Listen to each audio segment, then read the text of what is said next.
Hello students, I hope आप लोग अच्छे होंगे। आज के इस लेक्चर में हम बात करेंगे रेस्टिट्यूशन ऑफ कॉन्जुगल राइट्स की। इट्स अ लीगल रेमेडी और you can say a matrimonial relief, जिसको मेंशन किया गया section 9 of Hindu marriage act 1955 के अंदर। अगर हस्बैंड एंड वाइफ कोई भी without any reasonable cause withdrawal करता है from the society of the other, then जो एग्रीव्ड पर्सन होता है, मतलब जिसकी सोसाइटी से विड्रॉल किया होता है, उसके पास राइट होता है कि वो पिटीशन फाइल कर सकता है for the restitution of conjugal rights की। इसके बाद कोर्ट एग्जामिन करती है कि विड्रॉल करने के पीछे एक पर्टिकुलर रीजन था या नहीं था, रीजनेबल कॉज था या नहीं था।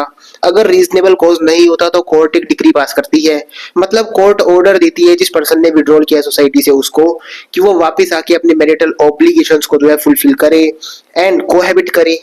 But if there is no resumption of cohabitation between the parties for 1 year, मतलब डिग्री मिलने के बाद भी अगर पार्टीज के बीच में 1 साल तक कोहैबिटेशन नहीं होता, then either party can file divorce. मतलब अगर 1 साल तक भी उनके बीच में कोहैबिटेशन नहीं होता डिग्री मिलने के बाद, तो जो पार्टी होती है वो एलिजिबल हो जाती है फॉर फाइल द डिवोर्स। अब इसके की एलिमेंट्स की बात करते हैं। Withdrawal from the society, this refers to a spouse's refusal to cohabit और fulfil marital obligations without justification. मतलब इसके अंदर विड्रॉल फ्रॉम द सोसाइटी होना जरूरी है। मतलब एक पार्टनर है, वो दूसरे पार्टनर के साथ कोहैबिट नहीं कर रहा है, रिफ्यूज कर रहा है उसके साथ रहने के लिए। अब बात करते हैं रीजनेबल कॉज की। अगर वहां पे रीजनेबल कॉज है like cruelty, adultery, then the petition will be not succeed. Court role की बात की जाए तो कोर्ट एग्जामिन करेगी कि जस्टिफाइड था या अनजस्टिफाइड था सोसाइटी से विड्रॉल करना, वहां पर कोई रीजनेबल कॉज था या नहीं था।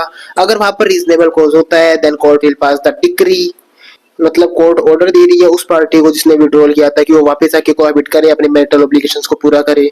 अब डिफेंसेस की बात की जाए जो रिस्पोंडेंट के लिए अवेलेबल है, तो फर्स्ट है रीजनेबल एक्सक्यूज। अगर जिसने सोसाइटी से विड्रॉल किया है, मतलब रिस्पोंडेंट के पास अगर कोई भी रीजनेबल एक्सक्यूज है लाइक अडल्ट्री, क्रुअल्टी एक्सेट्रा, तो ये एक डिफेंस है। सेकंड है आपका पिटिशनर मिसकंडक्ट, मतलब अगर जो पिटिशनर है वही गिल्टी प्रूफ हो जाता है, उसकी गलती की वजह से अगर जो रिस्पोंडेंट है उसने विड्रॉल किया सोसाइटी से, तो ये भी आपका एक डिफेंस है। अदर लीगल ग्राउंड्स की बात की जाए, द मैरिज इज वॉइड और वॉइडेबल। अगर मैरिज जो है वो वॉइड और वॉइडेबल है, मतलब बाय फॉल्स, बाय फ्रॉड करवाई गई है या अदर ग्राउंड्स के ऊपर बेस है वॉइड वॉइडेबल के, तो ये भी एक डिफेंस है। म्यूचुअल एग्रीमेंट की बात की जाए तो अगर दोनों पार्टीज की सहमति से, कंसेंट से अगर विड्रॉल हुआ है, तो this is also a defence. Legal implications की बात की जाए, जो कोर्ट ने डिग्री पास आउट की है, अगर उसे ओबे नहीं किया जाता, then it can lead to attach the property और serve as a ground of divorce under section 13(1)(a) of the Hindu marriage act. अब रेस्टिट्यूशन ऑफ कॉन्जुगल राइट्स के ऑब्जेक्टिव की बात की जाए तो बहुत सिंपल सा ऑब्जेक्टिव है। मैरिजेस को जो है लोगों को एनकरेज करना चाहता है रिकॉन्सिलेशन के लिए एंड मैरिजेस को प्रिजर्व करना चाहता है। कोर्ट नहीं चाहता कि छोटी छोटी बात के ऊपर लोगों का डिवोर्स हो, वो अपनी मैरिटल ऑब्लिगेशंस को फुलफिल करने से डिनाई करे।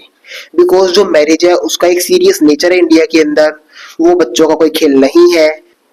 ये एक सीरियस नेचर का कमिटमेंट है जिसको फुलफिल करना बहुत जरूरी है, और कोर्ट नहीं चाहता कि छोटी छोटी बातों के ऊपर लोगों के डिवोर्स हो।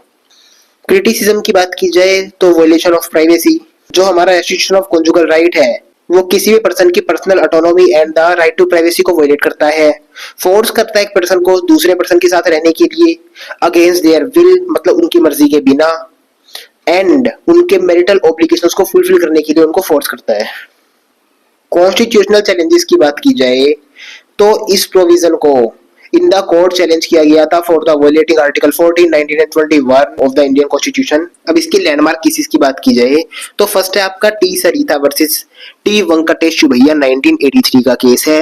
आंध्र प्रदेश हाई कोर्ट ने इसको डिक्लेयर किया था कि जो सेक्शन 9 है वो बिल्कुल अनकॉन्स्टिट्यूशनल है, ये वायलेट्स करता है right to privacy and the human dignity. Article 14, 19, 21 को ये वायलेट करता है। बट जो हरविंदर कौर वर्सेस हरमंदर सिंह का केस है 1984 का, वो बिल्कुल एग्री करता है section 9 of Hindu marriage act से, मतलब रेस्टिट्यूशन ऑफ कॉन्जुगल राइट से।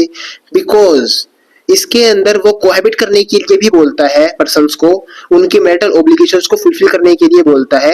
एंड ये इंपॉर्टेंट है मैरिजेस को प्रिजर्व करने के लिए, बिकॉज मैरिजेस जो है वो कोई बच्चों का खेल नहीं है। सरोज रानी वर्सेस सुदर्शन कुमार चड्ढा के केस के अंदर देखा गया है जो 1984 का केस है, ये बिल्कुल एग्री करता है हरविंदर कौर वर्सेस हरमंदर सिंह के केस से, because it's a legal remedy and it's very important. ये रिकॉन्सिलेशन के लिए बोलता है लोगों को। मतलब जो लोग हैं, अगर उन्होंने शादी की है तो उन्हें अपनी मैरिटल ऑब्लिगेशंस को फुलफिल करना होगा। ये कोई बच्चों का खेल नहीं है। अगर उन्हें मैरिटल ऑब्लिगेशंस को फुलफिल करना ही नहीं था, विदाउट एनी रीजनेबल कॉज अगर उनको विड्रॉल करना था उनकी सोसाइटी से, तो उन्होंने शादी ही क्यों की? तो ये बिल्कुल एग्री करता है हरविंदर कौर वर्सेस हरमंदर सिंह के केस से। आज के लेक्चर में बस इतना ही। नेक्स्ट लेक्चर के अंदर हम बात करेंगे जुडिशियल सेपरेशन के ऊपर। तब तक के लिए टेक केयर, बाय बाय।